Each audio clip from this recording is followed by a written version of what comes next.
Olá, faz alguns anos que eu fui chamado para falar para uma plateia de professores e professoras do ensino fundamental sobre motivação. Havia uma preocupação porque muitos professores se sentiam cansados por vários fatores que não tinham motivação. E eu pensei comigo mesmo, o que eu posso falar para os colegas professores?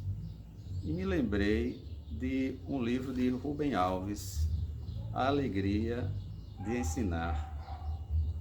Logo no início do livro, Rubem Alves fala sobre o sofrimento dos professores e que ele compara a dor do parto, que a mãe logo esquece essa dor pela alegria de dar à luz ao filho. E quase como um acalanto para esse sofrimento, ele traz um poema de um poeta alemão, Ruckert, e que ele é extraído de um livro de Hermann Hesse. O poema diz assim: nossos dias são preciosos, mas com alegria os vemos passando. Se no seu lugar encontramos uma coisa mais preciosa crescendo, uma planta rara e exótica, deleite de um coração jardineiro, uma criança que estamos ensinando, um livrinho que estamos escrevendo. Mas será que um professor pode cultivar mesmo essa alegria de um coração jardineiro de que fala o poema? Como ele pode ter essa alegria vendo seus dias preciosos passando sem ter a justa recompensa pelo trabalho prestado? Se ao aluno que ele ensina não é dada a condição de ter uma educação que o faça crescer, uma família estruturada, que seja a primeira escola de amor, de valores, de exemplos, uma escola atraente e acolhedora, e não faça, como diz Rubem Alves, fazer o aluno carregar um peso de conhecimento morto que o aluno não consegue integrar com a vida. Uma sociedade que ajude para que os alunos e professores não fiquem reféns do medo. E um poder público que trate os professores e professoras com o respeito e dignidade que merece todo educador e educadora. É desse coração jardineiro, do qual eu falei com aqueles professores, que eu peço licença para falar com vocês agora. Um coração jardineiro, cultivando a alegria de conhecer, aprender e ensinar. Para cultivar a alegria de conhecer, aprender e ensinar, é preciso saber ouvir. Ouvir os poetas, ouvir os filósofos, ouvir os estudiosos, ouvir todos aqueles que podem nos ajudar a cultivar dentro de nós mesmos essa alegria que é tão necessária para que a gente, como professor, não desanime, para que a gente, como professor, possa seguir em frente. Essa sabedoria de poder seguir em frente. Na poesia de Ruckert, nós temos a alegria das coisas simples. Nossos dias são preciosos porque o nosso tempo é precioso, nossa vida é preciosa. E como encontrar essa alegria? Na simplicidade, de ver uma plantinha crescendo, de ter esse coração jardineiro, de poder compartilhar, de ensinar, de educar. Não pode haver alegria maior do que essa. Mas nem só de poesia vive o ser humano. E mesmo sendo tão bom plantar um jardim, ver a planta crescer, ensinar uma criança a escrever um livro, há outras necessidades na nossa vida. E essas necessidades é que fazem também as motivações humanas, como explicou para nós a teoria da motivação de Maslow, que vai dizer que o comportamento motivacional também é explicado pelas necessidades humanas, ou seja, resultado de estímulos que agem com força sobre os indivíduos e nos leva à ação. Aquilo que nos move, que nos leva à ação, pode estar ligado a diferentes necessidades da nossa vida. Maslow fez uma espécie de pirâmide mostrando que essas necessidades seguem uma determinada hierarquia, ou seja, uma escala de valores. No momento que alguém realiza uma necessidade, vai surgir outra em seu lugar e vai exigir sempre que as pessoas busquem meios para satisfazer essas necessidades. Para ele, poucas ou nenhuma pessoa vai procurar reconhecimento pessoal e status se primeiro não forem satisfeitas as necessidades básicas, as necessidades fisiológicas, de segurança, necessidade social. Daí a importância da gente refletir também sobre as necessidades básicas que tem o professor, que tem os seus alunos, para não ficar somente naquele discurso, muitas vezes demagógico, só dizendo que ser professor é uma missão e que é importante a gente abraçar essa missão, mas sem observar também as necessidades que todo ser humano tem para ter uma vida digna, para ter acesso aos bens materiais e imateriais, que são esses bens materiais e imateriais que tornam o ser humano humano. Isso é que a gente pode chamar de dignidade humana. O reconhecimento de que os professores, como todas as pessoas, têm outras necessidades que precisam ser satisfeitas para que ele possa atuar como professor, e daí vem a necessidade da remuneração digna, que haja luta por um salário justo para o professor, e que nós sabemos que essa luta vem de tanto tempo e que, por mais que governantes falem e digam que a prioridade é a educação, ainda estamos longe de ter uma remuneração digna para a grande maioria dos professores. Apesar disso, nós não podemos desprezar, não podemos deixar de lado essa ideia da vocação, vocação de educador, vocação do mestre. No prólogo de Zaratustra, Nietzsche traz uma palavra muito bonita sobre a trajetória do sábio que começa com uma meditação sobre a felicidade. Isso é observado e trazido na obra de Rubem Alves, A Alegria de Ensinar. Essa trajetória do sábio, de que fala Zaratustra, começa com a meditação sobre a felicidade, nascida na solidão. Uma taça que se deixa encher com a alegria que transborda do sol.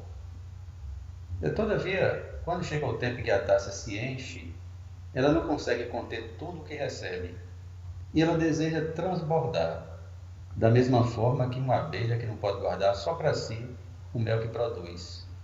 Da mesma forma que o seio entumecido da mãe, suplicando que a boca do filho o esvazie.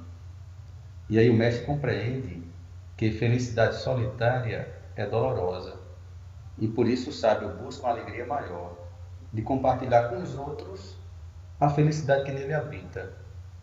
E assim vai em busca de mãos estendidas com quem possa partir e repartir sua riqueza anterior. E nesse momento é que se opera a transformação. Zaratustra, o sábio, vai se transformar em mestre, pois ser mestre é, antes de tudo isso, ensinar a felicidade.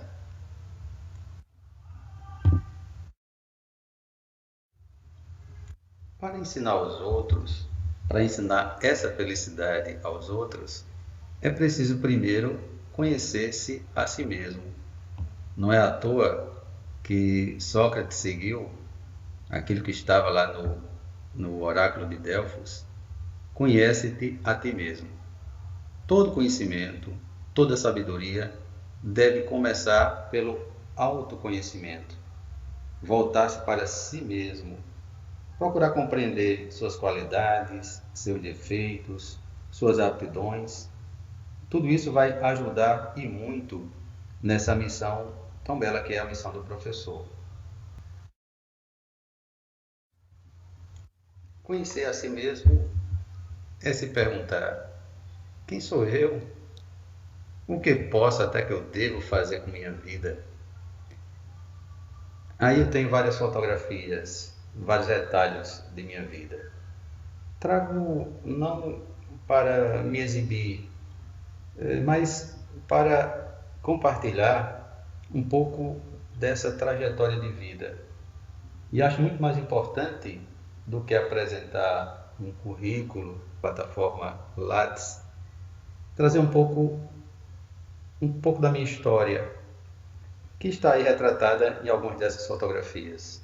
Quanta saudade, saudade da infância, saudade de quando comecei a tocar um instrumento que aprendi com meu pai, que era músico, saudade do meu pai, de minha mãe, ali numa fotografia, eles como diretores do colégio, reunidos com os professores, numa reunião de planejamento na escola, da minha formatura, do meu casamento, de situações tão especiais em vários momentos de vida. E a pergunta: qual é meu projeto de vida? O que estou fazendo com essa vida que me foi dada por Deus? E no lugar de cada uma foto dessas, de retalhos da minha vida, eu convido você a pensar em retalhos da sua vida. O que é que você viveu até agora, como você viveu até agora e como você pode fazer o seu projeto de vida. Qual a sua vocação, qual a sua missão, com suas dificuldades, com seus problemas, que todos nós temos, mas o que é que nós podemos ainda realizar enquanto estivermos nessa nossa trajetória de vida. Quando eu faço essas perguntas, estou fazendo a pergunta pelo sentido da vida. Sentido não apenas como um significado, mas como uma orientação. E é sobre o sentido ou sobre a busca de sentido para a vida que nos fala Viktor Frankl, o criador da logoterapia. Para ele, o que nos move, o que nos leva a viver, é buscar um sentido para a vida, mesmo diante das maiores adversidades. E ele que sofreu as maiores humilhações possíveis que um ser humano pode sofrer, num campo de concentração. E a partir dessa experiência pessoal no campo de concentração, ele criou a logoterapia. Embora não haja uma receita pronta para se buscar o sentido da vida, Viktor Frankl imaginava essa busca de sentido em 3 coisas básicas. Fazer alguma coisa, algum tipo de trabalho. Aquelas pessoas que estavam no campo de concentração ainda tinham força para viver quando pensavam num trabalho que tinham deixado lá fora e que queriam continuar quando saíssem, quando fossem libertas. O amor ou a lembrança da pessoa amada também trazia força para as pessoas viverem. E além disso, tentar procurar um significado, um sentido para aquele sofrimento. E quando se procura ter um sentido para o sofrimento, ele deixa de ser apenas sofrimento para ser sacrifício. Vamos ver e ouvir o próprio Viktor Frankl falando sobre a logoterapia, essa terapia da busca de sentido para a vida. Dr. Frankl, what is the difference between people who are able to pick themselves up, get over life's problems, and those who are not? The decisive factor is decision, the freedom of choice, the freedom to come up with a decision. It should be, I would like to become this way or another, in spite of conditions that should only seem to fully determine my behavior. I wish to act freely as a responsible being, which is a human being. I wish to act in accord with heredity and environment, owing what I become to them, but also, if need be, in spite of the worst conditions. This is exactly what you could watch and witness under severe, extreme conditions of stress or of tragic conditions. Just think of people living for several years under the worst conditions of a prisoner of war camp. There's a whole body of psychiatric literature about that, or for that matter, in concentration camps. And this is what should be acknowledged. People are free, and if you watch or study the lives of such people in just a detached, down-to-earth, empirical, strictly empirical, scientific way and fashion, in another way than you presented it and you commented it in another way, then people get the picture, the impression of a human being as something, not someone, something that is fully determined. Whereas they don't recognize and acknowledge the freedom and the responsibility for themselves, the responsibility for making something or someone out of himself. So your basic philosophy is that life has meaning under all conditions, but how easy is it when there's a sense of hopelessness, a sense of despair, to recognize this meaning? Let me confront you with a somewhat strange definition of despair. As I'm used to proclaiming is that despair can be explained in terms of a mathematical equation.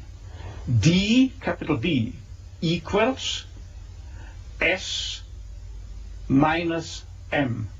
What does it mean? Despair is suffering without meaning.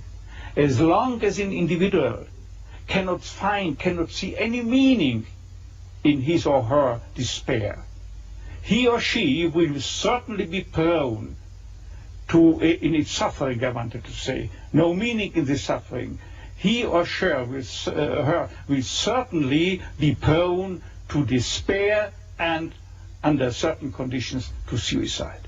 But at the moment they can see a meaning in their suffering, they can mold it into an achievement, they can mold their predicament into an accomplishment on the human level. They can turn their tragedies into a personal triumph. But they must know for what should I do with it. But if people, like so many segments of present-day society and population, cannot find any meaning whatsoever in their lives, cannot see anything meaningful, they more often than not have something to live by. I'd say at least enough to live by. They cannot see anything to live. To what extent do you feel we have choices in the things that befall us? Our freedom is a finite freedom, a limited freedom. That is to say, a human being is never fully free from conditions, be they of biological or psychological or sociological kind. But the ultimate freedom is always and remains always reserved to ourselves. That is the freedom to take a stand to whatever conditions might confront us. How we react to the unchangeable conditions is up to ourselves. In other words, if we cannot change the situation, we have always the last freedom to change our attitude to that situation. Dr. Frankl, give me an example of meaning that can be taken out of a situation of despair. I once received a letter from a young Texan student who told me his own story. At the age of 17 years, he had an accident when indulging to his diving sport. And from that time on, he was paralyzed from the neck down.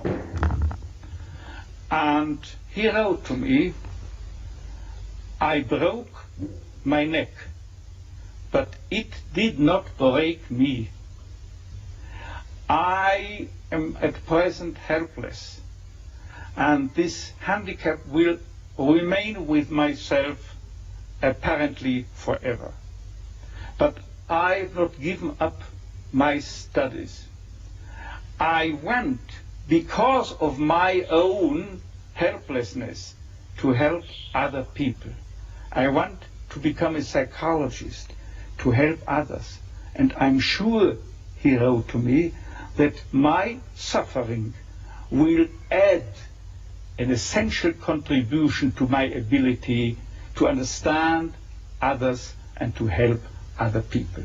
This man, three years later, was invited by me to deliver a lecture, to read a paper at the Third World Congress of Logotherapy taking place at the University of Regensburg in West Germany.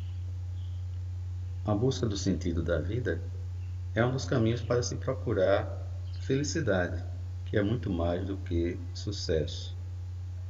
Quantas pessoas acham que só podem ser felizes se ganharem muito dinheiro, serem bem-sucedidas, e tem aquela ideia fixa, tem aquela fixação, se só são felizes se conseguir determinadas coisas na vida. Entretanto, muitos que se dizem bem-sucedidos são pessoas infelizes. Por isso é importante saber quais são as prioridades da nossa vida. Não é dizer, de maneira geral, dinheiro não traz felicidade, não é isso. Mas é ver quais são as prioridades, o que realmente importa, o que realmente faz a gente ser feliz.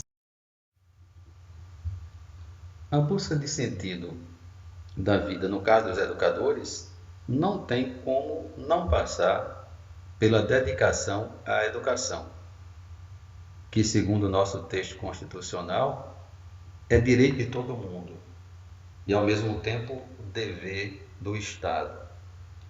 Também é dever da família, ou seja, a família não pode colocar nas mãos do professor uma atribuição que é sua. Nós muitas vezes não damos educação aos nossos filhos e queremos que os professores façam aquilo que nós não fizemos.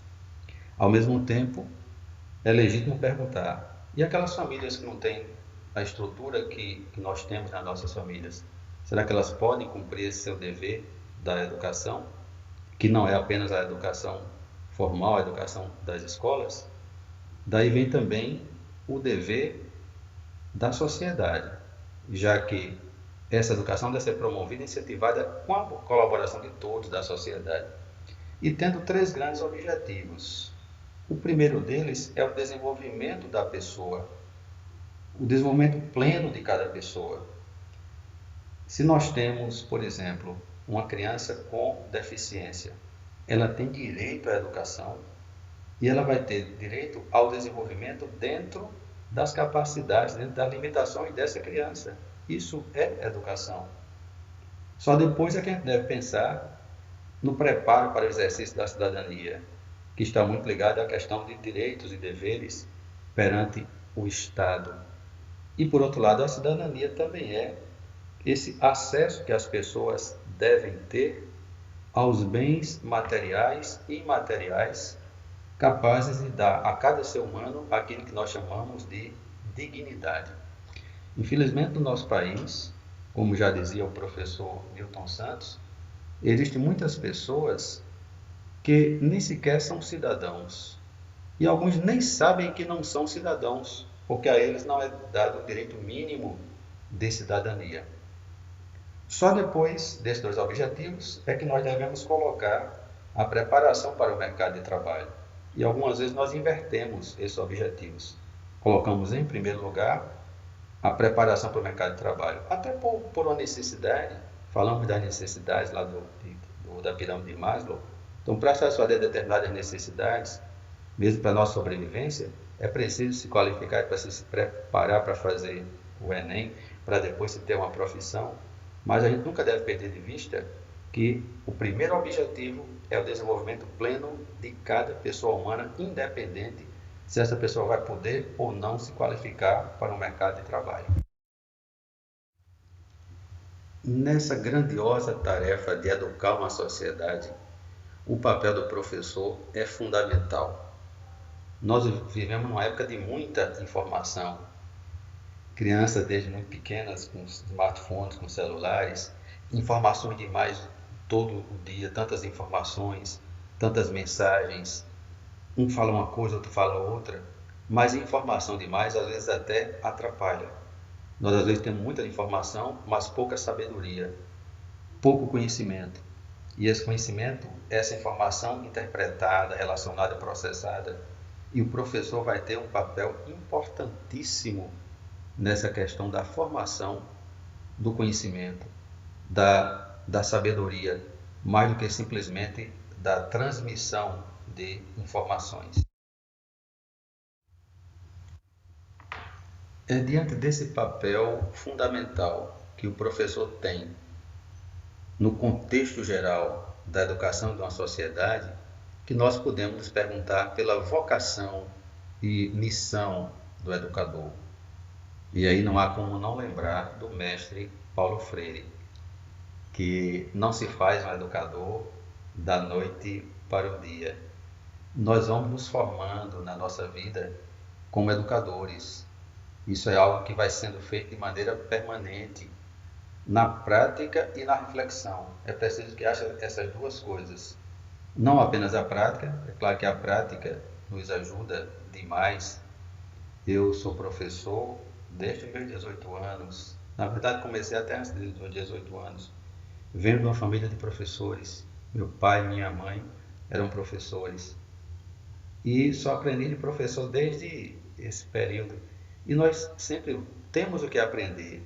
É um processo constante de educação que nós temos. Nós também vamos nos educando a nós mesmos. E é preciso também fazer uma reflexão. É preciso se pensar sobre esse papel nosso como educadores.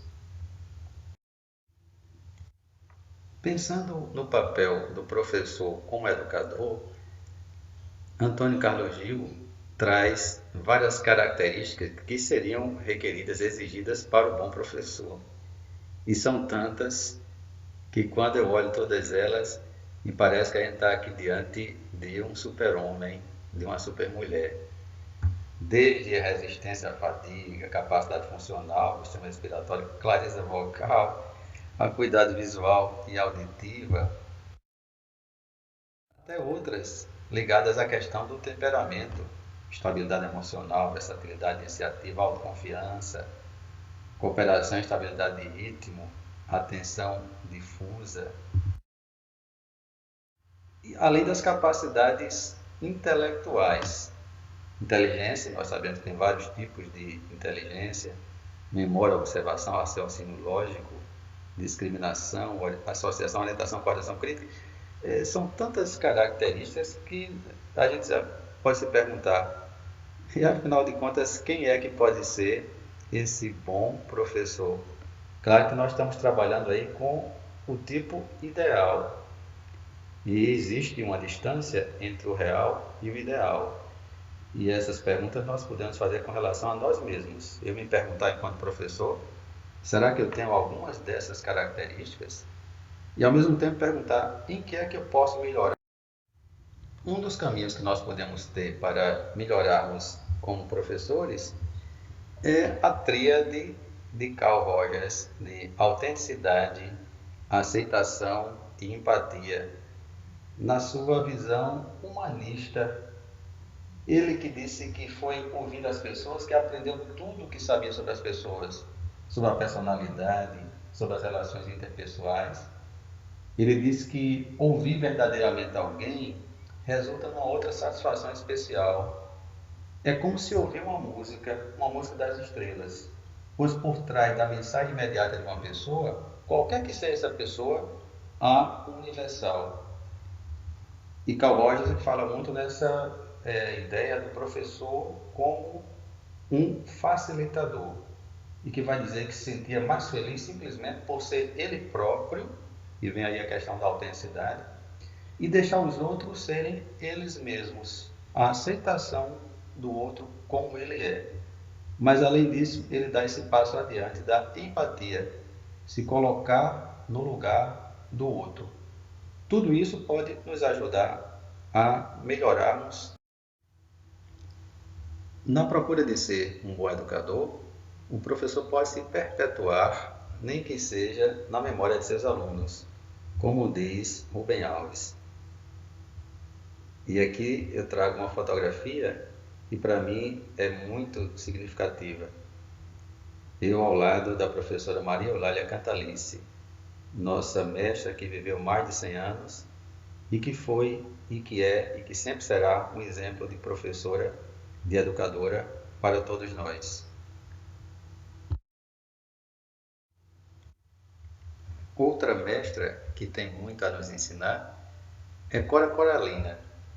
Ela que foi doceira de profissão e que publicou seu primeiro livro só depois que tinha 70 anos de idade.